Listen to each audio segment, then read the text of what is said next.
देखो वेन आरेख में हमें समुच्चय का प्रदर्शन पढ़ रहे थे, ठीक है। उसमें हमें डिफाइन करना है, एक एक पार्ट को लेकर चलते हैं अपने पास क्या क्या बनकर आता है वेन आरेख में।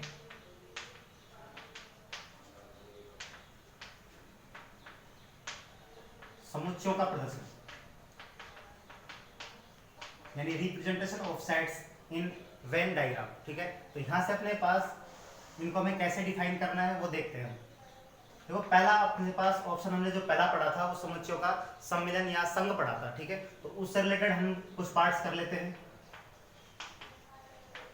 समुच्चयों का सम्मिलन या संघ यानी यूनियन ऑफ सेट्स, ठीक है। तो यहां से अपने पास हमने देखा कि ए यूनियन बी देखा, ठीक है। तो अपने पास दो समुच्चय एक साथ आकर क्या कर रहे हैं, जुड़ रहे हैं, ठीक है। तो हमारे पास हम इसको लेकर चलते हैं कि ए यूनियन बी वेन आरेख में कैसे बनकर आता है। क्लियर। सबसे पहले वेन आरेख बनाने के लिए आपको पता है कि जो अंग्रेज तर्कशास्त्री था उसने जॉन वेन ने क्या किया, उस सार्वत्रिक समुच्चय जो है अपने पास यूनिवर्सल सेट उसको आयत चित्र में बनाया और उसके बाकी जो समुच्चय थे यानी सब सेट थे उनको किस में बनाया, वृत्त के रूप में बनाया, ठीक है। तो उसको डिनोट किया गया था। देखो यहाँ से अपने पास क्या बन रहा है, ए और बी दोनों ही क्या आ रहे हैं, दोनों ही एक साथ जुड़कर आ रहे हैं, यानी ए के एलिमेंट्स भी और बी के एलिमेंट्स भी, यानी डेफिनेटली ए और बी दोनों का क्या है, रिलेशन है। तो रिलेशन होगा तो उस केस में अपने पास हम इसको कैसे लिखेंगे भाई, ये अपने पास कोई ए सेट है और ये अपने पास कोई क्या है, बी सेट है। तो ये ए सेट हुआ, ये बी सेट हुआ। क्लियर। अब आपसे बोला है कि ए यूनियन बी, इसका मतलब हम कह सकते हैं ए यूनियन बी का मतलब है ए के एलिमेंट्स भी हैं और बी के एलिमेंट्स हम कहें दोनों के ही एलिमेंट्स हैं। तो डेफिनेटली अपने पास जो इसका ए यूनियन बी होगा वो क्या होगा, ए और बी दोनों का संयुक्त रूप होगा। क्लियर। तो यहां से अपने पास इन दोनों का संयुक्त रूप निकाल देते हैं।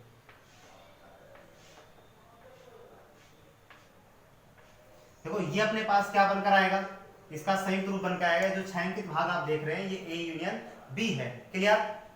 दूसरा पार्ट हम पढ़ें, अगर इसी पार्ट में अपने पास एक समुच्चय सी और आ जाता है तो उसको हम किस तरीके से शो करेंगे। देखो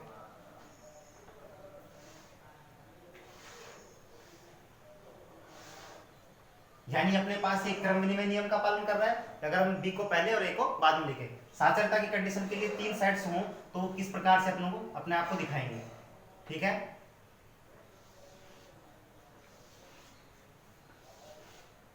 देखो ये कोई ए सेट है, ये बी सेट है और ये सी सेट है। क्लियर। तो अगर हम बात करें कि ए यूनियन बी और यूनियन सी, यानी इसमें ए भी शामिल है, बी भी शामिल है और सी, यानी तीनों पार्ट शामिल हो तो अपने पास छायांकित भाग कौन सा होगा। डेफिनेटली जब ए भी शामिल, बी और सी तीनों ही शामिल है तो छायांकित भाग कौन सा बनेगा, ए का पार्ट, बी का पार्ट और सी का पार्ट। क्लियर। तो यहां से हम इसको छायांकित कर सकते हैं इस पार्ट को।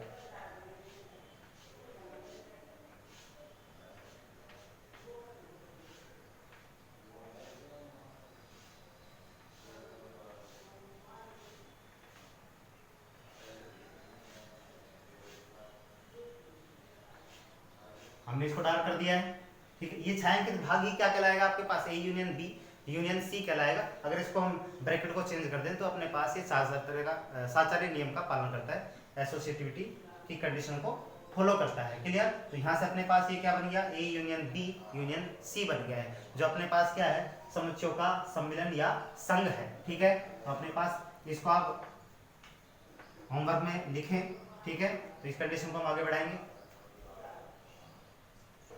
देखो नेक्स्ट अपने पास समुच्चयों का हम सर्वनिष्ठ पढ़ते हैं, ठीक है। उसमें देखते हैं वैल्यू कैसे बनता है। सेकंड ऑप्शन आपके पास सर्वनिष्ठ यानी इंटरसेक्शन ऑफ सेट्स।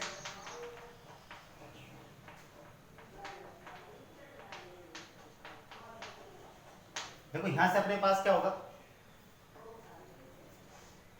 हम देखें अपने पास दो सेट को लेके चलते हैं, ठीक है। ए इंटरसेक्शन बी, यानी अपने पास इसमें क्या होता है, जिसमें अपने पास एक्स और ए और बी जो सेट है दोनों के जो कॉमन एलिमेंट्स होंगे वही शामिल होंगे, बाकी नहीं होंगे। इस केस में हमने देखा कि अपने पास कोई दो सेट है, डेफिनेटली एक दूसरे से क्या होंगे, जुड़े होंगे। अगर ये जुड़े हैं तभी हम अपने पास इनका इंटरसेक्शन पढ़ पा रहे हैं। अगर मान लो कि एक दूसरे से रिलेटेड नहीं है तो डेफिनेटली उसकी कंडीशन में अपने पास फाई आता है और वो क्या कहलाता है, डिसजॉइंट सेट कहलाता है। अगर इसको हम दोनों को रिंग को आपस में जोड़ेंगे नहीं तो इसका मतलब है कि इन दोनों में कोई भी रिलेशन नहीं है। और जब रिलेशन नहीं होता है तो आपने उसके लिए एक सेट्स की डेफिनेशन पढ़ी है और जिसको हम विसंगीय या असंयुक्त सेट कहते हैं यानी डिसजॉइंट सेट कहते हैं, जिसकी कंडीशन के लिए A intersection B equal phi होता है, यानी उसमें कोई भी कॉमन नहीं होता है, यानी उनका कोई लिंक नहीं होता है आपस में। ठीक है, तो अपने पास ये दोनों एक दूसरे से जुड़े हुए हैं, इसका मतलब है इन दोनों के बीच में कोई ना कोई रिलेशन जरूर है। ठीक है, तो इस कंडीशन को हम आगे डिफाइन करते हैं। देखो यहाँ पर ए और बी के दोनों के कॉमन एलिमेंट्स हैं। अगर मैं बात करूं कि ए का ये पूरा पार्ट है ऐसे, ठीक है, तो अपने पास इधर वाला जो पार्ट है वो ए का और इधर वाला जो पार्ट है वो बी का। तो इस केस में अपने पास जो कॉमन एलिमेंट्स है वो कौन से होंगे, यही तो होंगे सिर्फ, यानी इसमें ए के भी शामिल है और बी के भी शामिल है। क्लियर, तो यहां से अपने पास इसको हम बोल सकते हैं कि ए इंटरसेक्शन बी का वेन डायग्राम है। क्लियर, अगर मान लो कि यही पार्ट अपने पास तीन कंडीशन में आ जाए यानी तीन सेट्स आ जाए,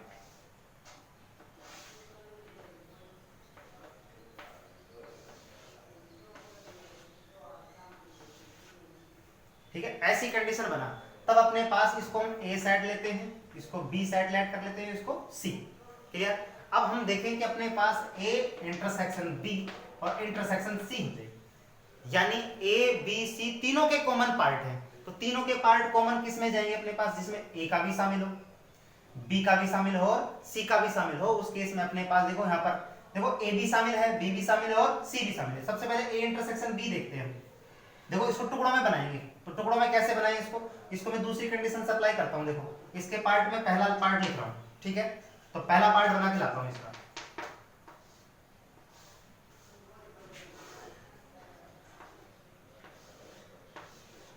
देखो ये ए सेट ये बी सेट, इसका ए इंटरसेक्शन बी बना के लाते हैं। ऐसे पार्टों को एक साथ नहीं करें, उसको तोड़कर करें, ठीक है, ताकि अच्छे से आपको समझ में आए। ए इंटरसेक्शन बी हमने देखा ये वाला पार्ट है। क्लियर, दूसरा पार्ट अपने पास अगर मैं सी बनाऊं यहां पर,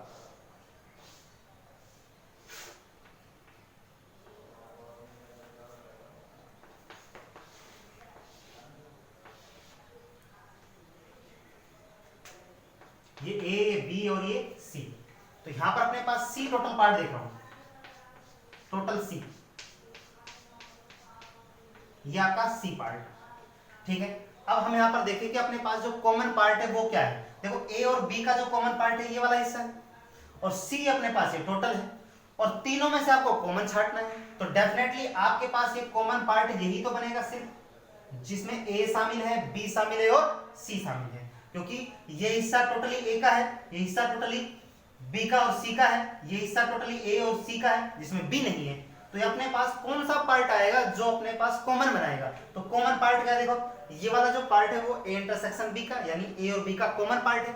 बात करें अपने पास, अगर हम बात करें ए और सी की तो कॉमन पार्ट है अपने पास ये वाला पार्ट है। अगर बात करें बी और सी की तो कॉमन पार्ट ये वाला है। लेकिन तीनों का जो कॉमन पार्ट है वो क्या अपने पास A intersection B intersection C, वो क्या बनकर आएगा, ये वाला हिस्सा बनकर आएगा कि नहीं। ठीक है, तो आपके पास कौन सा कॉमन पार्ट होगा, सिर्फ ओनली ये वाला पार्ट ही आपका A intersection B intersection C होगा। क्लियर, तो सबसे पहले आप इस फर्स्ट डायग्राम को बनाएंगे, ठीक है, उसके बाद सेकंड डायग्राम को बनाएंगे, उसके बाद आपके पास इस थर्ड डायग्राम को बनाएंगे। क्लियर, तो यानी पहली कंडीशन इसको, उसके बाद इसको, उसके बाद तीसरे पार्ट को होमवर्क में लिखेंगे और ये आपके पास जनरली ए इंटरसेक्शन बी है। क्लियर, देखो नेक्स्ट पढ़ते हैं। ठीक है, सबसे पहले डायग्राम देख लेना भाई, इसका बनाना है, उसके बाद फर्स्ट वाला आपके पास ये वाला है, सेकंड ये और थर्ड ऑप्शन आपके पास ये होमवर्क में आपको लिखना है। ठीक है, देखो भाई नेक्स्ट समुच्चयों का अंतर।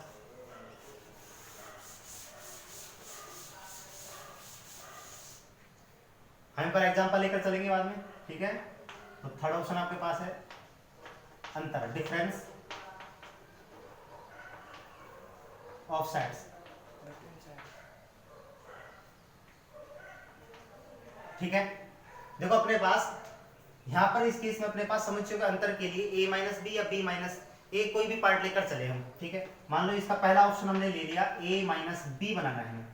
ठीक है, इसका मतलब क्या है, सबसे पहले डेफिनेशन में जाइए कि a माइनस बी का मतलब है जिसमें ऐसा सेट जिसमें a के एलिमेंट्स हो लेकिन b के नहीं हो, वो क्या कहलाता है a माइनस बी, और इसी को हम बोलते हैं समुच्चयों का अंतर यानी डिफरेंस ऑफ सेट्स बोलते हैं। ठीक है, अगर हम इसको b माइनस ए करते हैं तो इसका मतलब है कि b माइनस ए में b सेट्स के एलिमेंट्स होंगे जबकि a सेट्स के एलिमेंट नहीं होंगे। क्लियर? तो अपने पास दो पार्ट इसके पढ़ने वाले हैं।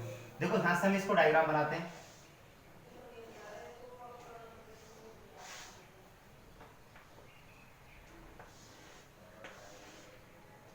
देखो रिलेशन तो आपको शो करना है, ठीक है, आपको पहले बता दिया। जब तक रिलेशन नहीं बनेगा, जब तक अपने पास इनके बीच में ये जो कंडीशंस हैं यानी ऑपरेशन चल रहे हैं, संक्रियाएं चल रही हैं, वो आपके पास नहीं बन के आएंगी। ठीक है, तो ये a बना, ये b बना।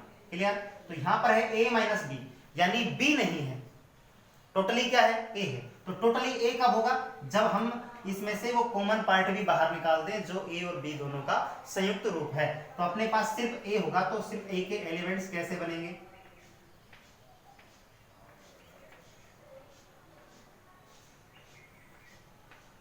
देखो यहां से हम देखें सिर्फ टोटली a बन रहा है, लेकिन b को हमने टोटली को बाहर कर दिया है। जब b को बाहर किया है तब अपने पास क्या बनकर आया? a माइनस बी बनकर आया है। इसी कंडीशन को हम अगर b माइनस ए में ले जाएं तो देखो क्या बनकर आता है।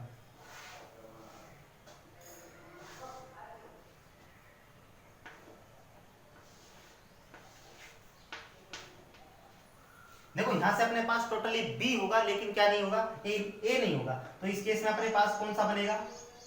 छायांकित भाग ये बनेगा।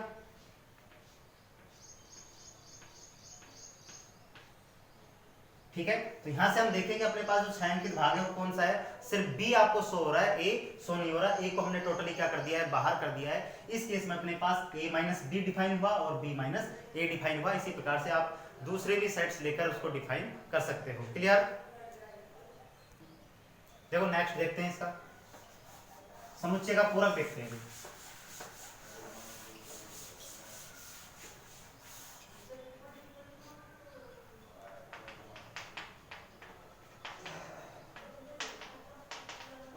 यानी कॉम्प्लीमेंट ऑफ सेट। ठीक है, देखो यहां पर अगर मान लो कि अपने पास कोई ए सेट के बारे में बात करते हैं, ठीक है, और ए सेट अपने पास हमने बना लिया यहां पर, ठीक है, तो इसका पूरक क्या होगा?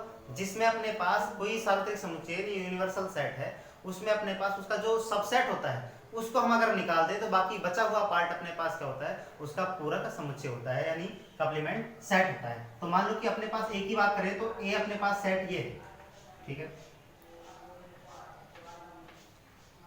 क्लियर?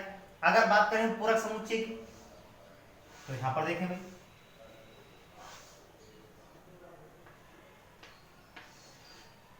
ये आपके पास ए सेट है। क्लियर? तो पूरक समुच्चय में क्या होता है अपने पास? उसको हम किससे लिखते हैं? ए डैश से। और ए डैश का मतलब है अपने पास जो यूनिवर्सल सेट है उसमें से उसके उस सेट को निकाल दो जो उसका पूरक समुच्चय है। तो अपने पास हम यूनिवर्सल सेट में से अगर ए को निकाल दें यानी उसके सबसेट को निकाल दें तो डेफिनेटली अपने पास आने वाला जो पार्ट है वो किसका होगा? ए के विपरीत पार्ट होगा। और ए का जो विपरीत भाग है वो अपने पास क्या होगा? ए डैश होगा। और ए डैश ही इसका क्या कहलाएगा? समुच्चय ए का पूरक समुच्चय कहलाएगा। तो हम कैसे करेंगे? देखो ए को हम ड्रॉप करेंगे, यूनिवर्सल में से किसको निकाल दें? इस पूरे रिंग को बाहर निकाल दें। तो अपने पास क्या बचकर आया? ये बचकर आया।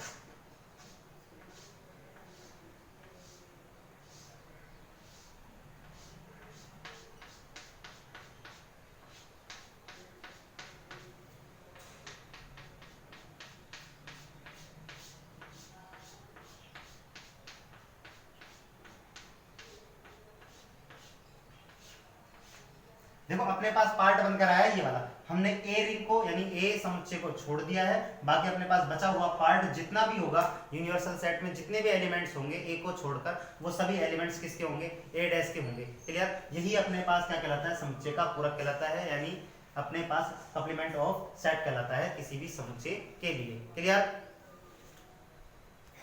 देखो अगली कंडीशन कुछ पढ़ते हैं।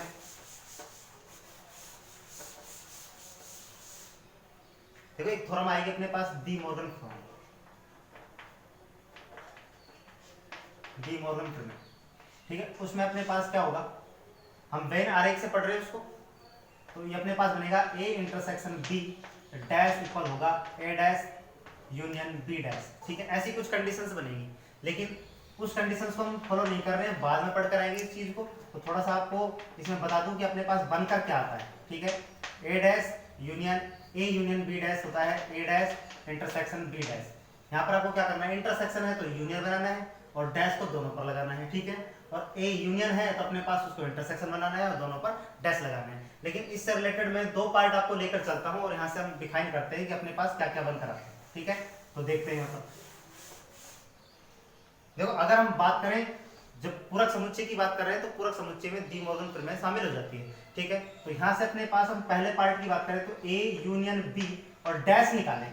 ठीक है, पहला ऑप्शन ये वाला पार्ट हम करके लाए तो अपने पास किस प्रकार से बनकर आएगा वेन आरेख, उसको हम देखते हैं। सबसे पहले हमें क्या करना चाहिए, यहाँ पर अपने पास वेन आरेख बनाते समय उस जो सेट्स आपको बनाने हैं उसकी कंडीशंस को अप्लाई करो और उसको टुकड़ों में बांटो। ठीक है, जैसे हम उसको टुकड़ों में बांटेंगे तो अपने पास फिर उसको जोड़ेंगे एक साथ, तब कंडीशन आपको अच्छे से समझ में आएगी। देखो, सबसे पहले हम डैश को छोड़ते हैं और अंदर वाले पार्ट को उठाते हैं, यानी ए और बी का दोनों का यूनियन बनाते हैं। क्लियर? तो यहां से हम बनाकर आए। देखो, बात करें अगर ए यूनियन बी की,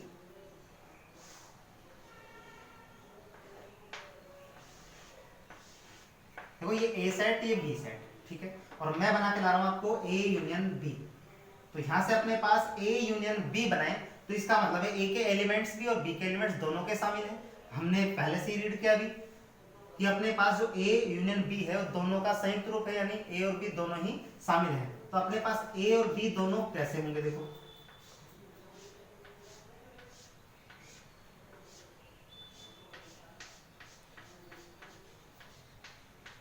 ठीक है, तो ये अपने पास क्या बन के आएगा, ए यूनियन बी बनकर आया और हमें बनाना है क्या, डैश। इसका मतलब क्या हुआ, अब देखो डैश के लिए चलते हैं।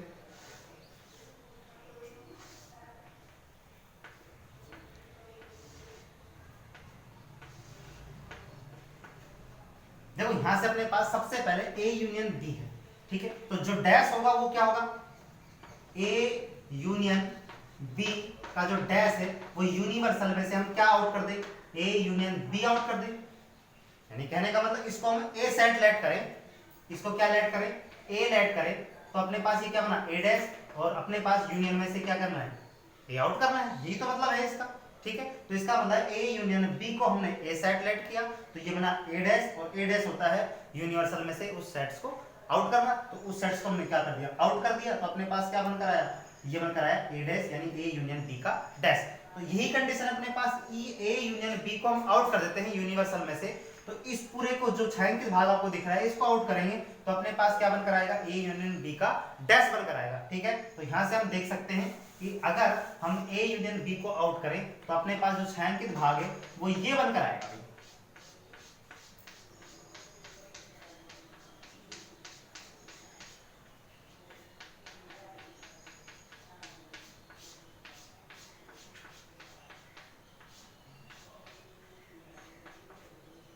देखो अपने पास जो छायांकित भाग आया वही क्या है, अपने पास ए यूनियन बी का डैश है, और इसको डी मॉर्गन प्रमेय से हम इसको और भी आगे डिफाइन करेंगे जब हम पढ़ने वाले हैं आगे। ठीक है, क्लियर? देखो नेक्स्ट पढ़ने वाले हैं इंटरसेक्शन के लिए। ठीक है, आपकी बार इसको चेंज कर लेते हैं इंटरसेक्शन में। ए इंटरसेक्शन बी का डैश बनाना है मान लो हमें। ठीक है, तो सबसे पहले हम क्या बना के लाएंगे, ए इंटरसेक्शन बी बना के लाएंगे, उसके बाद हम बना के लाएंगे उसका डैश।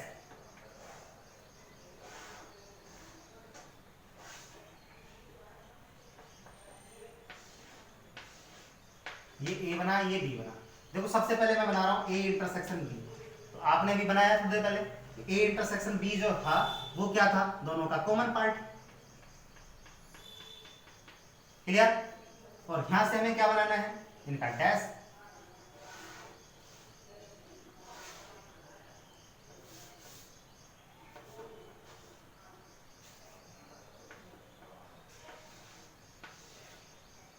ये ए ये बी, और हमें बनाना है ए इंटरसेक्शन बी का डैश जो होगा यूनिवर्सल में से किसको आउट कर दे, ए इंटरसेक्शन बी को। ठीक है, मतलब तो यही इसका। इसको थोड़ी देर के लिए ऐड करेंगे हम, क्या ए ऐड करें तो ये बना ए डैश, तो ये बनेगा अपने पास यूनिवर्सल माइनस के ए। ठीक है, यानी सिर्फ हमें क्या करना है, इस छायांकित भाग को आउट करना है तब अपने पास क्या बनकर आ जाएगा, ए इंटरसेक्शन बी का डैश बनकर आ जाएगा, वही हमें फाइंड आउट करना था। ठीक है, तो हम क्या करेंगे भाई, यहां से इसको इस वाले पार्ट को बाहर निकालेंगे, बाकी को पार्ट को क्या कर देंगे, छायांकित कर देंगे, और यही पार्ट अपने पास बनकर आएगा ए इंटरसेक्शन बी का डैश।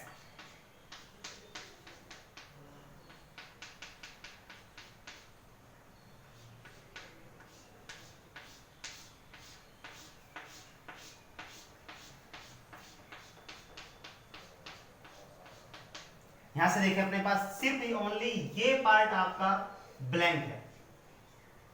ठीक है, और यही पार्ट आपके पास क्या था, यहाँ पर ए इंटरसेक्शन बी था। अगर हम इस वाले पार्ट को आउट कर दें तो डेफिनेटली ये इसका डैश होगा, क्योंकि डैश हमने पढ़ा है यूनिवर्सल सेट में से उस सेट को आउट करते हैं तो अपने पास उसका पूरक समुच्चय आ जाता है। तो अपने पास ए इंटरसेक्शन बी का जो पूरक समुच्चय है वो ए इंटरसेक्शन बी डैश है। क्लियर?